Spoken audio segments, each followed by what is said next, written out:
Hello, and thank you for joining today's program, the Rhode Island Senior Resiliency Project Technical Assistance Webinar for Independent Senior Housing Facilities. Welcome to members of the Independent Senior Housing Facility community in Rhode Island. This webinar is intended for independent senior housing facility staff members who have a role in emergency preparedness assessment, planning, and staff training. Whether your facility is confident in your response to an emergency, or whether you don't know where to begin, this webinar will present tools that will support your facility in continuously improving your response to an event that could impact your facility's utilities and require your facility to shelter in place. The tools that you will learn about today were developed as part of a statewide effort, the Rhode Island Senior Resiliency Project. This project is conducted by the Rhode Island Department of Health and supported with subject matter expertise from the Yale New Haven Health System Center for Emergency Preparedness and Disaster Response.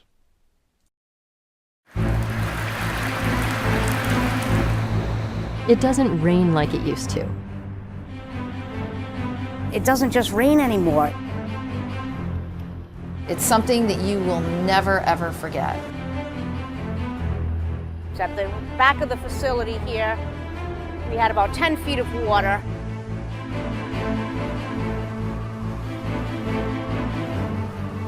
Mother Nature is knocking on your front door. It's here. Oh yeah. Sea level rises, we experience it. It's not going away.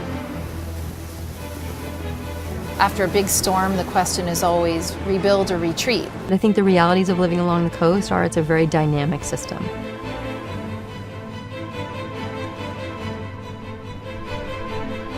We saw all of the water sources that we would use for our water suppression for fire dry up. As our population is getting older and our families are aging in place, it becomes ever increasingly important for housing authorities to start looking at preparedness in this way. It's not a matter of will there be another superstorm or hurricane for our community. It's a matter of when. As community leaders, it's one of the major concerns we have to talk about.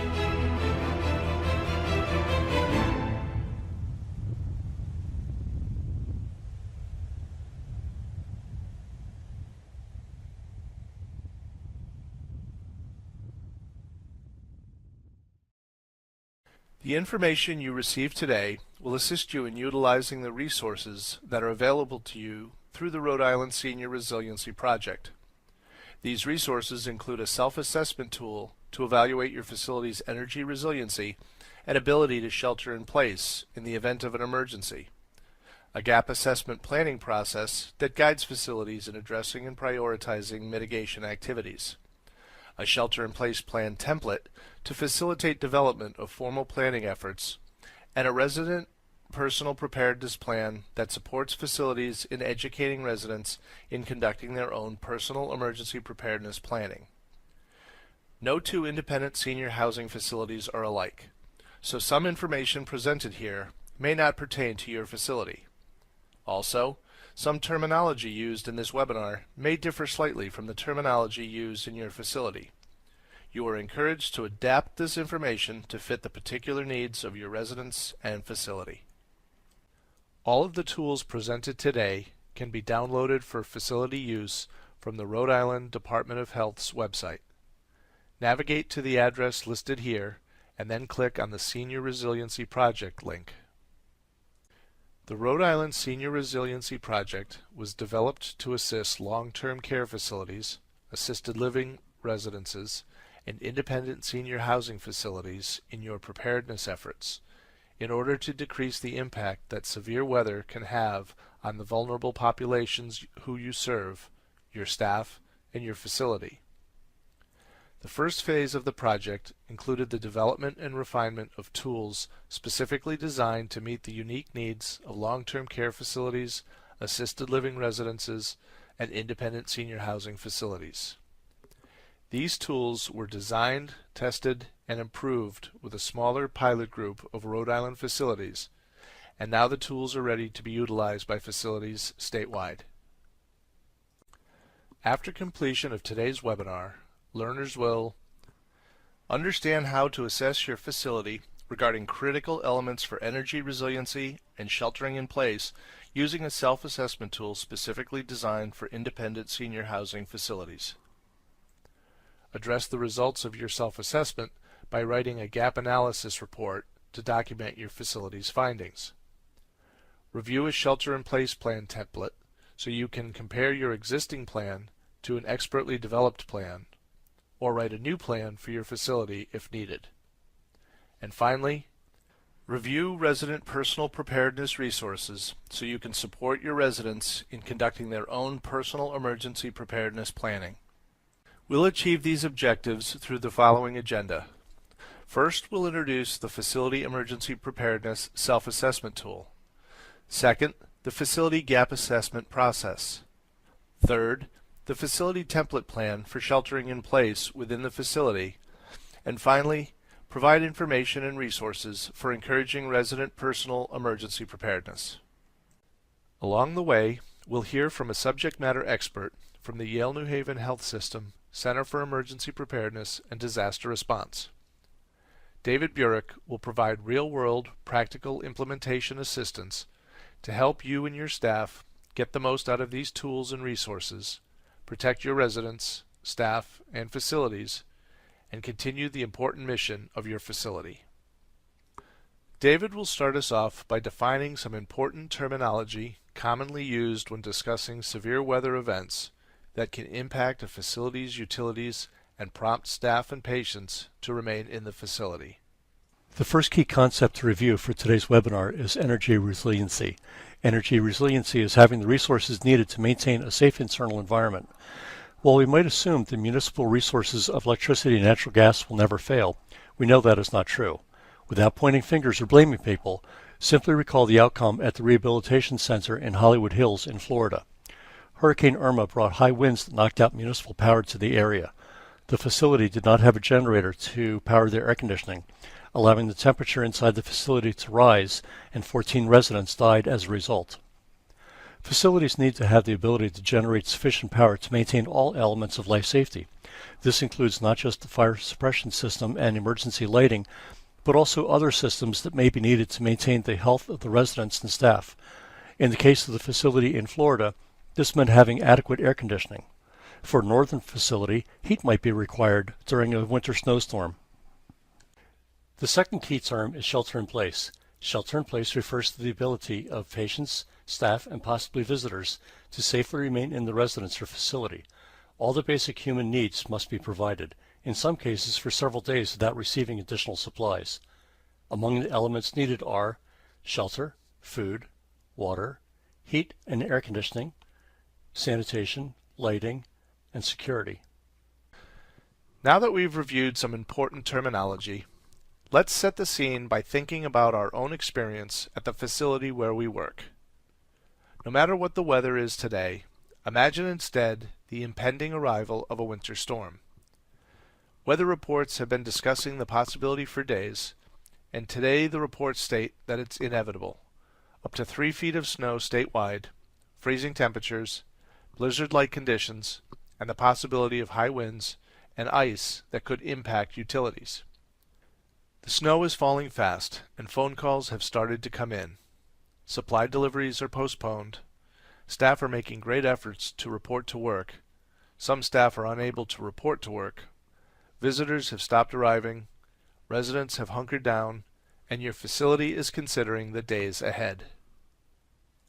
Take a moment to answer these questions. What plans do we have in place at my facility? Do we know how to activate our plans? What will our response be? Do we know how we'll prioritize our actions? Do staff know what their role is? What if utilities are impacted and we lose power? What if the situation wasn't a winter storm, but instead a flood? How would that change things at our facility? Let's begin to address these critical questions by introducing resources specifically designed for independent senior housing facilities like yours. The first resource is a facility self-assessment tool for independent senior housing facilities. The facility self-assessment tool can be downloaded for facility use from the Rhode Island Department of Health's website. Navigate to the address listed here, and then click on the Senior Resiliency Project link. The Rhode Island Senior Resiliency Project Facility Self-Assessment Tool is a Microsoft Excel resource that provides a menu with scripted answers to over 100 questions regarding a facility's ability to respond to a disaster that might impact utilities and require the facility to shelter in place. The tool guides users to examine multiple areas of their facility, including facility location and elevation, facility structure, utilities and resources, food services, staffing and notification, and resident and staff evacuation and movement. The tool guides your facility in assessing your current abilities so you can identify your areas of strength and focus on your vulnerabilities. Assessment questions regarding location and elevation of the facility include questions that consider the facility's elevation above sea level, approximate distance to coastal or river water, and isolation potential and surrounding area flooding potential. For many facilities, it is recommended that you generate a FEMA Flood Insurance Rate Map, abbreviated as FIRM, if the facility or your evacuation route is located in an area that might flood. Rural facilities that are located among the hills may want to obtain a topographic map to evaluate possible obstructions in your evacuation routes. Questions regarding structural concerns inquire about considerations such as window ratings, protection from exterior doors and barriers, floor and external drainage, and roofing construction, drainage, and equipment. Utilities and resources questions explore the water supply and its configuration, use, storage, and consumption for both human and mechanical uses.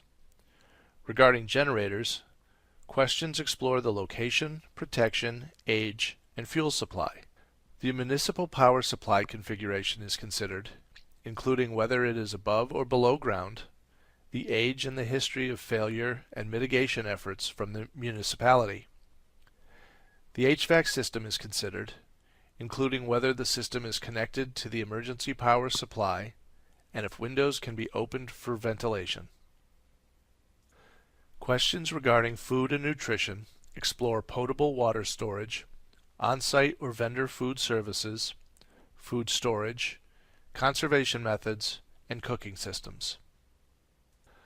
Finally, regarding evacuation and movement, questions consider horizontal and vertical movement, elevators, evacuation devices and training, mutual aid, regional planning, and exercises. The results of your facility's self-assessment are only as reliable as the resources used to conduct the assessment. David, today's subject matter expert, offers some critical implementation tips for conducting your facility's self-assessment process. When you conduct your facility self-assessment, take your time with each topic and be sure you have the right people around the table. If you encounter a question for which you need input from a staff person not involved in the process, take the time to pull the needed resource in and never make assumptions. In this way, you'll get an accurate answer to each assessment question and a true picture of your facility's strengths and vulnerabilities. In our experience helping facilities with their assessments, we've found that many questions on the self-assessments are not answered correctly. Administrators and facility engineers may not know the wind rating of their windows, the structure of the roof, exactly what is energized by the generator, or how long the generator will run without refueling, how long it would take to evacuate the facility in an acute emergency, or how much water is used each day and for what. Facilities are complex and change over time, so make sure you are utilizing correct current information as you assess your facility. Accurate assessments lead to accurate plans. Also remember that there are no right or wrong answers. Even if an answer reveals a facility vulnerability, identifying the vulnerability is the first step in planning to mitigate the vulnerability and strengthen your facility's resiliency. As you conduct your own facility self-assessment, remember to learn from your facility's past experiences, and also from the experience of the Rhode Island facilities who have already participated in the Rhode Island Senior Resiliency Project pilot. Several vulnerabilities were discovered during the self-assessments conducted at the pilot sites. Common findings included lack of stored potable water, generators with insufficient output capability, fuel for generators that might only last 1 or 2 days, and a lack of devices and training for emergent evacuations. Pay particular attention to these common problem areas when you conduct your own facility assessment. Also reflect on your facility's experiences during past drills and actual responses to climate-related situations. The lessons learned from past emergency responses will help inform your assessment and improve your planning. Once strengths and vulnerabilities are highlighted through the self-assessment process, plan to build upon strengths and address vulnerabilities through the development of a gap assessment. To conduct a gap assessment, your facility does not need a template or tool, but instead can refer to the following process. Start with your facility self-assessment and summarize the assessment results in another document, developing 2 sections. One section that states your facility's strengths and another section that states your facility's challenges. Then develop a list of options to consider to address your vulnerabilities. Share your gap assessment document with your leadership team to help your facility determine the way forward. Look for the low-hanging fruit, or opportunities where a vulnerability can be quickly, easily, or affordably addressed, as well as looking for long-term projects that might require complex planning, a large budget, and an extensive timeline. Your facility can prioritize actions based upon all of these important factors. If you need assistance in how to address vulnerabilities identified in the assessment process, consider seeking support from other facilities within your coalition, your local emergency planning committee, an appropriate department within the Rhode Island state government, or a reputable consultant. As you develop your gap assessment plan, David reminds facilities to be as critical as possible. Don't overstate your facility's strengths during the gap assessment process. The areas you identify as challenges will be areas where your planning and mitigation efforts are focused, so be as realistic as possible to direct your efforts where they need to go. There is a spectrum of efforts that can be identified to address most vulnerabilities, ranging from policy and procedure development to complex, expensive, and timely facility modifications. Any effort along the mitigation spectrum will move your facility forward in increasing preparedness, but your vulnerabilities must first be identified. Let's now move from assessment to taking action to increase your facility's preparedness level, specifically through planning. In considering your facility's ability to respond to an event which may impact utilities and prompt residents and staff to remain in the facility, a critical component of your facility's response is referring to your facility's formal plan to shelter in place. This next section of the webinar will present a template of a shelter-in-place plan specifically developed to meet the unique needs of independent senior housing facilities. Your facility can utilize the template plan if you do not currently have a shelter-in-place plan, or you can compare your existing plan to the template to continuously improve your plan. The shelter-in-place plan template can be downloaded for facility use from the Rhode Island Department of Health's website. Navigate to the address listed here and then click on the Senior Resiliency Project link. As you proceed, consider some basic tenets of shelter-in-place planning. The purpose of your facility's shelter-in-place plan is to describe systems and processes by which the facility will maintain operations prior to, during, and after disaster that involves residents and staff remaining at the facility. A shelter-in-place plan is specific in scope only to incidents when the residents will be remaining in the facility. It does not replace existing plans or policies, but provides a ready reference of existing information for staff. Like all other policies, procedures, and plans, the shelter-in-place plan should be reviewed and updated at least annually by leadership. As your facility develops or revises its shelter-in-place plan, review the template plan developed through the Rhode Island Senior Resiliency Project and ensure the plan covers the following critical areas. Authorities and responsibilities, including how and when the plan is activated. A description of the facility includes number of buildings, population housed, number of staff, and sheltering requirements. A description of utilities and resources, including emergency power generation, nutrition and hydration resources, ventilation and air conditioning contingencies, supply levels and overstocking options, and waste management processes. Food and nutrition processes, including alternate methods for meal preparation for residents, how many days' worth of food is stored, if any, and how many additional days of food could be stored in advance of a disaster. Potable water supply information should include any currently stored supply and where you can obtain additional water in advance of the event, if possible. Along with water supplies, you need to consider other needs for water, such as sanitation. You certainly don't want to be dumping bottles of drinking water into the toilets. What other methods for sanitation are available at your facility if you lose municipal water supply? With regard to staffing, consider that in an emergency, your facility may need to shelter staff. Where will they be housed? How will you provide food and water for your staff? Evacuation and movement information is also included. Although separate from shelter in place, evacuation and movement is inherently tied to shelter in place due to the unpredictable nature of disasters. A shelter-in-place situation may unexpectedly turn into an evacuation situation. Therefore, the shelter-in-place plan identifies what triggers or tipping points have been identified that might necessitate a partial or full evacuation, and what mechanisms are in place to assist with the evacuation. Additional tools and resources may be included in the plan, such as personal preparedness checklists for staff, residents, and residents' families, pre-storm facility checklists, and hoteling rosters. Our subject matter expert, David, reminds us that developing or revising your plan should not just be a process of checking off a box as being complete, but the planning and revision process will help a facility during an actual response.